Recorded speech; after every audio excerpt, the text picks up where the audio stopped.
اور بچے مذاق اڑا رہے ہیں. تو دیکھ لو یہ ذلت اور رسوائی, یہ ہر عروج کو زوال آتا ہے.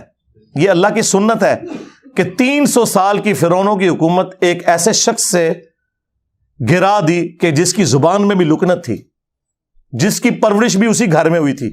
کون؟ موسیٰ بن عمران علیہ السلام. تو یہ اللہ تعالیٰ نے چننا ہوتا ہے کہ کس کے ذریعے اللہ تعالیٰ کون سا کام کروا دے. اور جی ساڑھے بزرگاں نے 90 لاکھ نو کلمہ پڑھا دے. چھڑ دیو, کلمہ تو تانوں بھی نہیں صحیح طریقے نال آندا, تجوید نال, نماز نہیں آتی, ترجمہ نہیں آتا. اچھا جی یہ دلیل ہے, جی دلیل ہے. تو سرکار ڈاکٹر ذاکر نائک نے اتنے ہندوؤں کو جو کلمہ پڑھایا ہے تو پھر یہ بھی بزرگ ہوئے؟ نہیں وہ تو ہی گمراہ ہے. ہاں آیا نا داڑ تلے ہوں. ہاں 90 لاکھ نو کلمہ پڑھایا. اور تواڈے بابیاں نے تے 90 لاکھ نو کلمہ پڑھایا جدوں 90 لاکھ دی آبادی کوئی نہیں سی. ہوں اپنے بابیاں نو کہو کہ ہوں ایک بندہ ایسا آیا جے جنہیں سارے بابیاں دے مننے والےاں نو انہاں تو تروڑ کے اس شخص سے جوڑ دیا جس کی قبر مدینے میں ہے صلی اللہ علیہ وآلہ وسلم. تے سب تو بڑا بابا آ گیا جے ہوں سامو اینو, لو سامو آ گیا جے بابیاں دا بابا. اگر یہی کرائٹیریا ہے تو نہیں وہ اصل میں اللہ تعالیٰ چاہے تو فاسق سے بھی دین کا کام لے سکتا ہے. ہاں بالکل ہمارا بھی یہی عقیدہ ہے کہ بخاری مسلم میں حدیث ہے کہ فاسق سے بھی دین کا کام لیا جا سکتا ہے. لہذا کوئی دھونس نہ لگائے کہ کس نے کس کو کلمہ پڑھایا.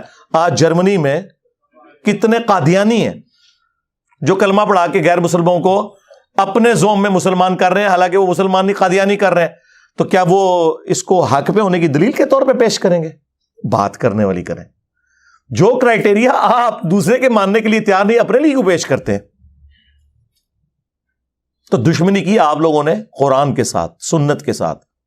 اور میں حیران ہوتا ہوں کہ قرآن حکیم وہ کتاب جو ہماری کتاب زندگی تھی, اس کے ساتھ انہوں نے کیسے کیسے متس مشہور کر دیں. بس صرف اس کا کام رہ گیا مردے بخشوانا جو ثابت ہی کوئی نہیں. قرآن کا کام رہ گیا ہے عدالتوں کے اندر قرآن پہ حلف دے کے جھوٹ بولنا. قرآن کا کام رہ گیا ہے کہ بچی کی شادی ہو تو نیچے سے اسے گزار دینا. یہ قرآن کا ٹوٹل کام یہ رہ گیا. قرآن اس لیے نازل ہوا تھا یار, ایک غیر مسلم بھی آپ کو خط لکھے نا, امیگریشن کے کاغذ آ جائے نا فرینچ کے اندر, انگلش کے اندر, اور آپ کو یہ زبانیں نہ آتی ہوں تو 10 بندے ڈھونڈتے پھرتے ہیں کہ یار بتاؤ کیا لکھا ہوا ہے. اور اللہ کی کتاب کبھی اس کو ترجمے سے پڑھنے کی کوشش ہی نہیں کی, جبکہ ہر فرقے کا ترجمہ موجود ہے.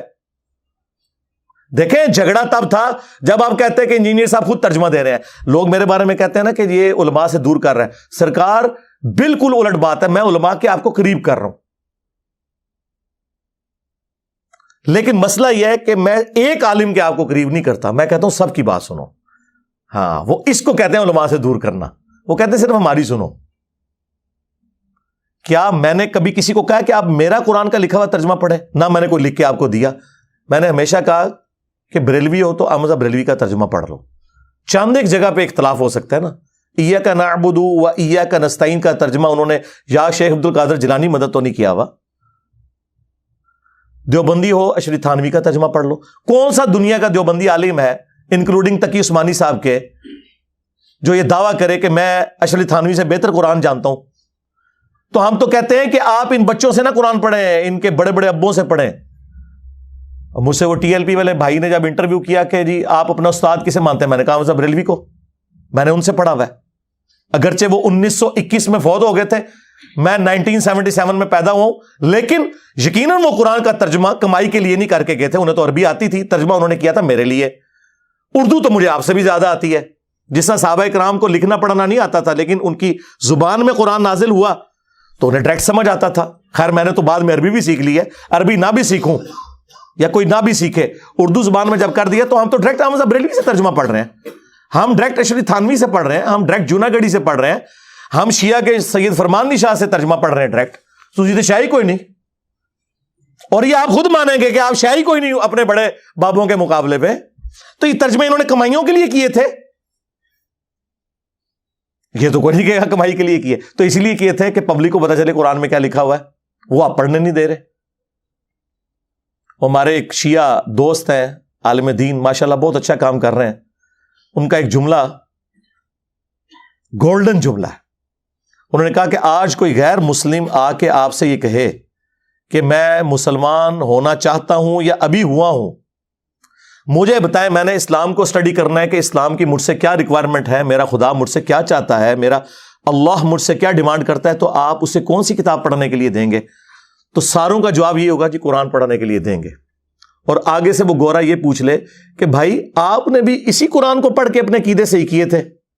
ہاں, تو منہ اڑ کے بیٹھو گے. اس کا جواب یہ نہیں ہوگا کہ میں نے میرے پرکھے جو بھی کسی نے نہیں قرآن ترجمے نال پڑھا ایسی اللہ دے فضل نال جدوں انہوں نے کلمہ پڑھیا ہوں تک کسی نے قرآن ترجمے نال نہیں سے پڑھا. اس کی وجہ میں آپ کو بتا دیتا ہوں, قرآن کا ترجمہ بمشکل 200-250 سال پہلے کیا ہے شاہ ولی اللہ دہلوی نے فارسی میں, اور اس وقت بھی کوئی پرنٹنگ پریس وغیرہ نہیں تھے, وہ چند لوگوں تک ہی پہنچا. ایکچولی اگر آپ دیکھیں تو ان 15-20 سالوں میں زیادہ ہوا ہے کہ سافٹ ویئر بنے عام بندوں کے ہاتھ میں ہے, ورنہ ترجمہ قرآن تو آپ کو مسجدوں میں نہیں ملتا تھا. او حافظ قرآن نے نہ ترجمہ پڑھا ہو تو اور کس نے پڑھنا ہے؟ حافظ بن کے نکلتے ہیں, حافظ نہیں حافظ. انہوں نے نہیں قرآن ترجمے سے پڑھا ہوا, اور کس نے پڑھنا ہے؟ اور جس کے ماں باپ نے امید لگائی ہے کہ انہیں سانو لے جانا ہے کتے جتھے آپ جانا سی. ہاں, تراوی کے دنوں میں تھوڑی تھوڑی داڑھی بڑھا لیں گے, تو جس طرح جناب عید آئے گی تو او پہ عید ہے داڑھی. اور کس لیے؟ پیسے کمانے کے لیے. مفت کون بنا دے تراویاں؟ ٹھیکے تو ہوندیاں نے. ہاں, یہ قرآن کے ساتھ آپ لوگ کر رہے ہیں. اور قرآن کیا کہہ رہا ہے؟ وَأُوحِيَ إِلَيَّ هَذَا الْقُرْآنُ لِأُنذِرَكُمْ بِهِ وَمَنْ بَلَغَ. اے نبی تم فرماؤ قرآن مجھے اللہ نے اس لیے وحی کیا تاکہ اس قرآن کے ذریعے میں تمہیں بھی تبلیغ کر دوں, اور جس تک یہ قرآن پہنچ جائے اس قرآن کے ذریعے تبلیغ کرے. قرآن تو یہ کہہ رہا ہے, قرآن تو کہہ رہا ہے وَلَقَدْ يَسَّرْنَا الْقُرْآنَ لِلذِّكْرِ فَهَلْ مِن مُدَّكِرٍ. ہم نے قرآن کو سمجھنے کے لیے آسان کر دیا, ہے کوئی نصیحت حاصل کرنے والا؟ قرآن تو یہ کہہ رہا ہے, قرآن تو کہہ رہا ہے فذکر بالقرآن من یخاف وعید. اے نبی قرآن کے ذریعے تبلیغ کریں ہر اس شخص کو جو اللہ کی دھمکی سے ڈرتا ہے. قرآن تو یہ کہہ رہا ہے. قرآن تو سورہ صاد میں کہہ رہا ہے کہ قرآن ہم نے اس لیے نازل کیا کہ اس سے لوگ نصیحت حاصل کریں, اس کی آیات میں تدبر کریں, اور عقل مند لوگ اس سے نصیحت حاصل کریں. لیکن آپ لوگوں نے کیا کہا کہ قرآن کس لیے نازل ہوا ہے؟ مردے بخشوانے کے لیے. ہمارے محبوب صلی اللہ علیہ وآلہ وسلم کی پوری زندگی سینٹرڈ اراؤنڈ قرآن ہے.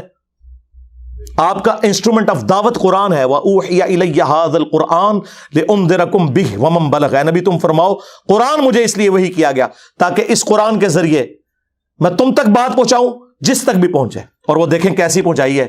صحیح مسلم میں یہ حدیث ہے, نبی علیہ السلام نے حجت الوداع کے موقع پر فرمایا تھا میں تم میں ایک چیز ایسی چھوڑ کے جا رہا ہوں جسے پکڑ لوگے کبھی گمراہ نہیں ہوگے, وہ اللہ کی کتاب ہے. اچھا, حجت الوداع کا جو خطبہ مسلم شریف میں آیا نا, اس میں صرف قرآن کا ذکر ہے, حدیث سنت کا ذکر نہیں ہے. کیونکہ سنت کو ماننا قرآن ہی کو تو ماننا ہے, قرآن نے نہیں کہا ہے نا من یطع الرسول فقد اطاع اللہ. جس نے رسول اللہ کی اطاعت کی اس نے اللہ کی اطاعت کی. ٹھیک ہے, ایک حسن درجے کی روایت ہے حاکم کے اندر, قرآن اور سنت دو چیزیں. لیکن حجت الوداع کا جو خطبہ مسلم شریف میں آیا اس میں صرف قرآن کا ذکر ہے.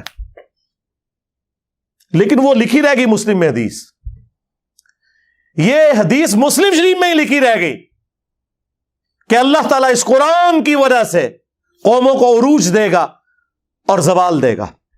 وہ زمانے میں معزز تھے مسلمان ہو کر, اور تم خوار ہوئے تارک قرآن ہو کر. یہ مسلم شریف میں حدیث لکھی رہ گئی جی, یہ مسلم میں ہی لکھی رہ گئی حدیث. القرآن حجت لک او علیک. قرآن قیامت کے دن یا تو تیرے حق میں گواہی دے گا یا تیرے خلاف گواہی دے گا جی.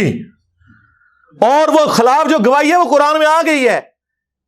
وہ صرف قرآن نہیں, صاحب قرآن بھی. سورہ فرقان آیت نمبر 30, وقال الرسول یا رب ان قوم اتخذوا هذا القرآن مہجورا. اور رسول اللہ قیامت کے دن شکایت کریں گے کہ اے اللہ میری قوم نے قرآن کو پیٹھ کے پیچھے ڈال دیا تھا. ہاں, ہمیں شفاعت رسول کا بتایا گیا جو برحق ہے. عسیٰ ان یبعثک ربک مقاما محمودا. کوئی شک نہیں, اللہم اجعلنا منہم، اللہ تعالیٰ ہمیں ان میں کرے جن کو رسول اللہ کی شفاعت نصیب ہوگی صلی اللہ علیہ وآلہ وسلم۔ لیکن یہ تلخ پہلو ہے کہ نبی علیہ السلام نے شکایت بھی لگانی ہے، جس کی شکایت لگ رہی ہوگی وہ شفاعت کس منہ سے کروائے گا؟ ہم کہہ رہے ہیں جو کچھ بھی ہے تیرے محبوب کی امت سے ہیں، اور محبوب پہلے ہی کہہ رہے ہیں کہ میں نے شکایت لگانی ہے جس نے قرآن کو چھوڑ دیا۔ محبوب تو رو رہے ہیں اس بات کے اوپر۔ بخاری اور مسلم دونوں میں حدیث ہے، عبداللہ ابن مسعود رضی اللہ تعالیٰ عنہ کہتے ہیں ایک دن نبی علیہ السلام ممبر پہ چڑھے اور میں آڈینس میں نیچے بیٹھا ہوا تھا، تو رسول اللہ نے کہا عبداللہ ہمارے قریب آؤ۔ میں قریب گیا، کہا عبداللہ ہمیں قرآن سناؤ۔ ان کا یا رسول اللہ قرآن تو آپ پہ نازل ہوا ہے۔ آپ نے فرمایا کہ مجھے دوسروں سے سن کے لطف آتا ہے۔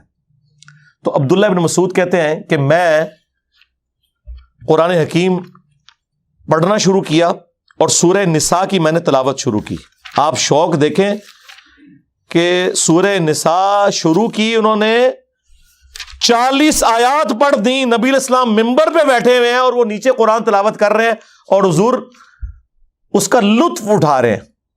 اور جب آیت نمبر 41 پہ پہنچے نا، فَكَيْفَ إِذَا جِئْنَا مِن كُلِّ أُمَّةٍ بِشَهِيدٍ، وہ کیسا دردناک وقت ہوگا قیامت کا کہ جب ہم ہر امت میں سے ایک گواہ کو، اس امت کے پیغمبر کو اٹھائیں گے۔ کس لیے؟ کہ بتائے کہ اس نے دعوت کا کام کیا تو اس کے اگینسٹ اس کی امت نے کیسا رسپانس کیا۔ وَجِئْنَا بِكَ عَلَىٰ هَٰؤُلَاءِ شَهِيدًا، اور اے محبوب صلی اللہ علیہ وآلہ وسلم ہم آپ کو گواہ بنا کر اٹھائیں گے ان کے اوپر جن میں آپ کو مبعوث کیا گیا۔ بس یہ آیت سننی تھی۔ امت تو کہتی ہے جو کچھ بھی ہے محبوب کی امت سے ہے، اور محبوب کیا فرما رہے ہیں؟ عبداللہ بس کرو، عبداللہ بس کرو۔ کہتے ہیں میں نے نگاہ اٹھا کے حضور کی طرف دیکھا تو آپ کی دونوں آنکھوں سے زارو قطار آنسو جاری تھے کہ مجھے اپنی امت کے خلاف قرآن کی اس آیت کے تحت گواہی دینی پڑے گی۔ حضور اس لیے رو رہے ہیں کہ مجھے گواہی دینی پڑے گی کہ میری امت نے قرآن کو چھوڑ دیا، میرے دین کو پس پش ڈال دیا، اور امت امید لگائی بیٹھی ہے حضور نے شفاعت کرنی ہے۔ آپ دیکھیں کتنا فرق ہے۔ بخاری مسلم دونوں میں حدیث ہے، نبی علیہ السلام نے فرمایا جو لوگ زکوٰۃ نہیں ادا کرتے اپنے مال کی، کان کھول کر سن لو، ایسا نہ ہو کہ قیامت والے دن کسی کی گردن پہ اس کی وہ بکری سوار ہو جو بکریوں کا ریوڑ اس نے رکھا ہوا ہے اور اس نے اس کی زکوٰۃ نہیں دی، اور وہ مجھے پکار رہا ہو اغثنی یا رسول اللہ، یا رسول اللہ میری مدد کیجئے، میں تمہارے کچھ کام نہیں آؤں گا، میں نے جو کچھ بتانا تھا دنیا میں تمہیں بتا دیا۔ آپ حیران ہوں گے، میٹرک میں جب میں پڑھتا تھا 1992 میں، تو بریلویوں کی ایک جماعت تھی انجمن طلباء اسلام ATI، ان کا جو بیج ہوتا تھا نا اس پہ لکھا ہوتا تھا اغثنی یا رسول اللہ۔ وہ سیدھا بھی ہوتا تھا، گول بھی ہوتا تھا، گرین کلر کا اور گولڈن رنگ کا، اغثنی یا رسول اللہ۔ کاش اس کے نیچے بخاری اور مسلم کی اس حدیث کا نمبر لکھا ہوتا جس کے اندر یہ جملہ آیا ہے۔ ہم تو اس کو لیتے تھے یا رسول اللہ ہماری مدد کرے، لیکن یہ جملہ تو نبی علیہ السلام نے امت کے لیے ٹونٹ کے طور پہ بولا ہوا ہے کہ تم تو مدد مانگو گے، میں نے تمہارے کام نہیں آنا۔ کیوں؟ اس حدیث میں الفاظ ہیں میں نے تمہیں دنیا میں بتا دیا تھا، کہیں ایسا نہ ہو کہ کسی کی گردن پہ اس کی گائے سوار ہو جس کی اس نے زکوٰۃ نہیں دی، جب وہ گائے 40 کے عدد کو پہنچے، یعنی عام گائے کی زکوٰۃ نہیں ہے، اور وہ چیخیں مارتا ہوا کہ اغثنی یا رسول اللہ، یا رسول اللہ میری مدد کرے، میں نے تمہیں دنیا میں اللہ کا پیغام پہنچا دیا تھا، میں تمہارے کچھ کام نہیں آؤں گا۔ پھر نبی علیہ السلام نے اونٹ کا سوار ہونے کا ذکر کیا، تو اندازہ کریں اللہ کے نبی علیہ السلام نے اپنی امت کو ایک ایک تفصیل کھول کر بیان کر دی ہے، کوئی قسم نہیں چھوڑی، کھول کھول کر باتیں بیان کر دی ہیں، کسی کو وہم بھی باقی نہ رہے۔ پھر بھی امت کو خیال نہ آئے تو الگ بات۔ پھر حجۃ الوداع سے جو واپسی پہ نبی علیہ السلام نے غدیر کا خطبہ دیا ہے، غدیر خم کا، صحیح مسلم میں ہی اوپر تلے 4 احادیث ہیں 6225 سے 6228 تک۔ اے لوگو آگاہ ہو جاؤ، میں بھی ایک انسان ہوں، قریب ہے کہ اللہ کا قاصد یعنی موت کا فرشتہ میرے پاس آئے اور میں اس کی دعوت قبول کر لوں۔ میں اپنے بعد تم میں 2 بھاری چیزیں چھوڑ کے جا رہا ہوں، ان میں سے پہلی چیز اللہ کی کتاب ہے، اس میں ہدایت ہے، اس میں نور ہے، یہ اللہ کی رسی ہے۔ ہاں، جو اسے پکڑے گا ہدایت پہ ہوگا، جو چھوڑ دے گا گمراہ ہو جائے گا۔ اور زائد ابن ارقم کہتے ہیں کہ نبی علیہ السلام پھر ترغیب دلاتے رہے، اللہ کی کتاب، اللہ کی کتاب، اللہ کی کتاب، جو قرآن میں آیا تھا نا، وَاعْتَصِمُوا بِحَبْلِ اللَّهِ جَمِيعًا وَلَا تَفَرَّقُوا، اللہ کی رسی کو مضبوطی سے پکڑ لو، فرقوں میں مت بٹو۔ وہ قرآن ہے غدیر خم کی حدیث میں۔ اس کو وائس ورثہ بھی کر لو کہ جو قرآن کو نہیں پکڑے گا وہ فرقوں میں بٹ جائے گا، کیونکہ کامن بانڈ اللہ نے بتا دیا، اللہ کی رسی کو پکڑ لو اور فرقوں میں مت بٹو۔ اس کا کیا مطلب ہے کہ جو نہیں پکڑے گا فرقوں میں بٹ جائے گا، اور وہ ہو گیا۔ اور فرمایا دوسری بھاری چیز میرے اہل البیت ہیں، میں اپنے اہل البیت کے معاملے میں تمہیں اللہ کا خوف دلاتا ہوں، یعنی میری وفات کے بعد ان کے ساتھ حسن سلوک کرنا۔ یہ 3 دفعہ آپ نے جملہ بولا، لیکن امت نے نہ قرآن کو پکڑا اور نہ اہل بیت کو زندہ چھوڑا، بالکل الٹ امت چلی۔ پھر بخاری اور مسلم دونوں میں حدیث ہے، اللہ کے محبوب صلی اللہ علیہ وآلہ وسلم جب کبھی بھی خطبہ دیتے تھے نا،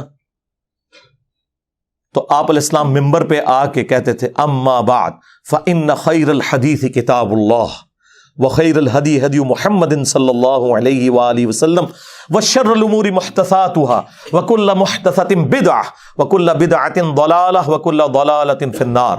کچھ الفاظ سنن نسائی کے، میجر پورشن جو ہے وہ صحیح مسلم ہے۔ آگاہ ہو جاؤ، سب سے بہترین کلام اللہ کی کتاب ہے، سب سے ہدایت یافتہ راستہ محمد صلی اللہ علیہ وآلہ وسلم کا ہے۔ بدترین کام وہ ہیں جو دین میں خود سے جاری کر دیے جائیں، وہ سارے کام بدعتیں ہیں، اور تمام بدعتیں گمراہیاں ہیں، اور تمام گمراہیاں جہنم میں لے جانے والی ہیں۔ اندازہ کریں۔ اور بخاری اور مسلم دونوں میں حدیث موجود ہے، عبداللہ ابن ابی اوفا سے کسی نے پوچھا، جو رسول اللہ کی وفات کے بعد 75 ایئرز تک زندہ رہے، 86 ہجری میں فوت ہوئے، کہ بتائیں کہ رسول اللہ نے اپنا وصی کسی کو بنایا تھا؟ تو انہوں نے کہا نبی علیہ السلام نے ہمیں قرآن کے مطابق چلتے رہنے کی وصیت کی تھی۔ قرآن وصی رسول ہے، خلیفۃ الرسول ہے، وصی رسول، جس کے اوپر آج سنی شیعہ 2 فرقے بنے ہوئے ہیں۔ سیدنا ابوبکر خلیفۃ الرسول ہیں صحابہ کرام کے اجماع کے اوپر، وصی رسول نہیں، وصی رسول قرآن ہے، وصی رسول نہ سیدنا ابوبکر ہے نہ سیدنا علی ہے، اور وہ نیچرل ہے، کیونکہ 2 سال کے بعد تو حضرت ابوبکر بھی فوت ہو گئے، ہاں 12 سال کے بعد سیدنا عمر بھی شہید ہو گئے، 24 سال کے بعد سیدنا عثمان بھی شہید، اور 30 سال کے بعد سیدنا علی بھی شہید، اور آخری صحابی ابو طفیل عامر بن واصلہ 110 ہجری میں نبی علیہ السلام کی وفات کے 100 سال کے بعد وہ دنیا سے چلے گئے۔ اس کے بعد اس پلانٹ ارتھ پہ کوئی صحابی نہیں ہے۔ نبی علیہ السلام کسی صحابی کو بھی وصی بناتے تو مر تو اس نے بھی جانا تھا، یہ زندہ چیز چھوڑی۔ بخاری مسلم دونوں میں حدیث ہے، اللہ نے ہر نبی کو کوئی نہ کوئی معجزہ دیا تھا، اور جتنے لوگ اس نبی پر ایمان لاتے تھے اسی معجزے کی وجہ سے لاتے تھے۔ مجھے اللہ نے سب سے بڑا وحی کا معجزہ دیا ہے قرآن۔ میں اللہ سے امید کرتا ہوں سب سے زیادہ میرے امتی ہوں گے جنت میں جانے والے، کیونکہ میرا معجزہ سب سے بڑا ہے قرآن کی وجہ سے۔ اور بخاری مسلم میں آ گیا کہ جنتیوں کا نصف میری امت سے ہے، قرآن کی وجہ سے۔ جامعہ ترمذی میں، سنن ابن ماجہ میں حدیث ہے، جنتیوں کی 120 میں سے 80 صفحے میری امت سے، قرآن کی وجہ سے۔ یعنی قرآن مطلب یہ مردوں کو بخشنے کی وجہ سے نہیں، سرکار عمل کرنے کی وجہ سے۔ تو نبی علیہ السلام کا وصی، آپ کا خلیفہ، آپ علیہ السلام کا انسٹرومنٹ آف دعوت، ہر چیز۔ صحیح بخاری میں ایک بڑی زبردست حدیث ہے جو میں نے ایک دفعہ اپنے ممبر سے بیان کی ہے، ادروائز وہ حدیث آپ نے کبھی سنی نہیں ہوگی، کیونکہ اس کے ساتھ 295C جڑی ہوئی ہے۔ صحیح بخاری میں ایک چیپٹر ہے کتاب الاعتصام بالکتاب والسنہ، قرآن و سنت کو مضبوطی سے پکڑنا۔ اس چیپٹر میں امام بخاری ایک حدیث لے کے آئے ہیں کہ جب حضرت ابوبکر کی بیعت کی گئی نا، تو دوسرے دن حضرت ابوبکر صدیق رضی اللہ تعالیٰ عنہ آڈینس سے خطاب کرنے کے لیے مسجد نبوی میں آئے، تو ان کے خطاب کرنے سے پہلے حضرت عمر ممبر پہ چڑھے، جس طرح آج کل بھی اسٹیج سیکرٹری کے طور پہ، اور کمال کا خطبہ دیا۔ 2 جملوں کا خطبہ ہے، وہ بخاری میں آیا، لیکن مولوی نہیں آپ کو بتائے گا، جن کو بتانا چاہیے وہ بھی ڈرتے ہیں بتاتے ہوئے۔ جن کو نہیں بتانا چاہیے وہ تو نہیں بتائیں گے. حضرت عمر کے الفاظ ہیں کہ دیکھو، یعنی حضور کے غم کی وجہ سے لوگ دکھی تھے. یعنی جس شخصیت کو آپ اپنے ماں باپ اولاد سب سے بڑھ کر عزیز سمجھتے ہیں اور وہ دنیا سے چلی جائے تو صحابہ کرام کی تکلیف کا اندازہ کون کاٹ سکتا ہے. تو سیدنا عمر نے کہا کہ دیکھو، اللہ نے اپنے نبی کے لیے وہ پسند کیا جو اللہ کے پاس تھا، وہ اس سے بہتر تھا جو دنیا میں ہے. وَلَلْآخِرَةُ خَيْرٌ لَكَ مِنَ الْأُولَىٰ، اے نبی تمہارا ہر آنے والا لمحہ گزرے ہوئے سے بہتر ہوگا. کیوں؟ وَرَفَعْنَا لَكَ ذِكْرَكَ، ہم نے آپ کے لیے آپ کا ذکر بلند کر دیا. دنیا میں کوئی لمحہ ایسا نہیں ہے کہ اللہ کے ساتھ رسول اللہ کا نام نہ بولا جاتا ہو اذان کے اندر. اللہم صلی علی محمد وعلی آل محمد. تو حضرت عمر کے الفاظ ہیں کہ اللہ تعالیٰ نے وہ پسند کیا جو تمہارے نبی کے لیے بہتر تھا، لیکن اللہ نے تمہارے لیے تمہارے نبی کے جانے کے بعد وہ کتاب چھوڑ دی ہے جس کتاب کے ذریعے اس نے اپنے نبی کو ہدایت دی تھی. اب یہ بڑا خطرناک جملہ تھا، خطرناک جملہ تھا، خطرناک سے بھی اگلا ورژن. تم بھی اس کتاب کو پکڑو گے تو ہدایت پہ قائم رہو گے. اور پھر اس جملے کو ریپیٹ کیا، اس کتاب کو کہ جس کتاب کو تمہارے نبی کی ہدایت کا ذریعہ بنایا. اچھا، اس کا یہ مطلب نہیں نعوذ باللہ کوئی رسول اللہ گمراہ تھے، نہیں. قرآن میں واضح آیت ہے، ما ضل صاحبکم وما غوا، تمہارے نبی نہ کبھی بہکے ہیں نہ کبھی بہرا چلے ہیں. یہاں پہ بھی ضلہ کا لفظ آیا ہے. یہ کیا ہے جو قرآن حکیم میں اللہ تعالیٰ نے فرمایا وَوَجَدَكَ ضَالًّا فَہَدَىٰ، اے نبی ہم نے آپ کو اپنی محبت میں خود رفتہ پایا اور ہدایت کے بلند ترین مرتبے پر پہنچا دیا. ضال کا مطلب گمراہی بھی ہوتا ہے، ضال کا مطلب کسی کی محبت میں ڈوبنا بھی ہوتا ہے. اِنَّ أَبَانَا لَفِي ضَلَالٍ مُبِينٍ، حضرت یعقوب کے بیٹوں نے جو خود صحابی تھے اپنے باپ کے بارے میں کیا کہا تھا کہ ہمارے ابا جان تو یوسف کی محبت میں ڈوب چکے ہیں. اب وہاں ترجمہ آپ فی ضلال مبین کا یہ تو نہیں کرتے کہ ہمارے ابا گمراہ ہو چکے ہیں، وہ تو کافر ہو جاتے، اپنے پیغمبر ابے کو کہتے تو نہیں. وَوَجَدَكَ ضَالًّا فَہَدَىٰ، احمد بریلوی نے بالکل صحیح ترجمہ کیا، مولانا مودودی نے بھی صحیح ترجمہ کیا. اپنی محبت میں خود رفتہ پایا اور ہدایت کے اعلیٰ منزل کو پہنچا دیا. یہی مضمون سورہ شورى میں بھی ہے کہ ہم نے اس قرآن کے ذریعے اے نبی آپ کو اس اعلیٰ درجے پر پہنچایا. ما کنت تدری ما الکتاب ولا الایمان، اس قرآن کے نزول سے پہلے آپ نہ کتاب جانتے تھے نہ ایمان کی تفصیلات، بلکہ اللہ نے اس کو ہدایت اور نور کا ذریعہ بنایا. وَإِنَّكَ لَتَهْدِي إِلَىٰ صِرَاطٍ مُسْتَقِيمٍ، اور نبی بے شک اب آپ بھی لوگوں کو ہدایت کی طرف بلاتے ہیں. تو نبی علیہ السلام، وہ میں بتا رہا تھا خطبہ کیوں نہیں لوگ بیان کرتے تھے، اس میں جو حضرت عمر کا جملہ ہے نا کہ اللہ نے اس کتاب کے ذریعے تمہارے نبی کو ہدایت دی، تو اب اس کے لوگ ڈرتے تھے یار یہ تو کہیں گے نبی کو گمراہ مان رہے ہیں. بھائی تم ایکسپلین کرو، ہم نے بھی کر دیا. یہ کبھی بھی خطبہ بیان نہیں ہوا، اور یہ خطبہ صحیح بخاری میں لکھا ہوا ہے. حضرت عمر فاروق رضی اللہ تعالیٰ عنہ نے حضرت ابوبکر کی خلافت اسٹیبلش ہونے کے دوسرے دن خطبہ دیا. کمال کا خطبہ ہے.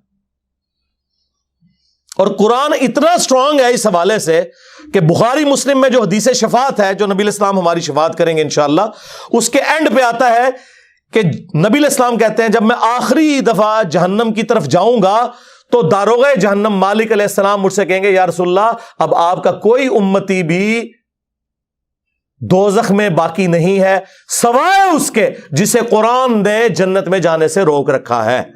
قرآن جب روک لے گا نا تو کوئی نہیں بچا سکتا. یہ ویسے شعر ہے، خدا کا پکڑا چھڑائے محمد کا پکڑا چھڑا کوئی نہیں سکتا. کتنا یہ ظلم کر رہے ہیں، اللہ اور رسول کا مقابلہ کروا رہے ہیں، نعوذ باللہ. اور بخاری مسلم میں لکھا ہے کہ یا رسول اللہ قرآن نے روک لیا ہے، اب آپ کی شفاعت بھی ان کے کام نہیں آئے گی جن کو قرآن نے جنت میں جانے سے روک لیا. اور قرآن نے کن کو روک لیا؟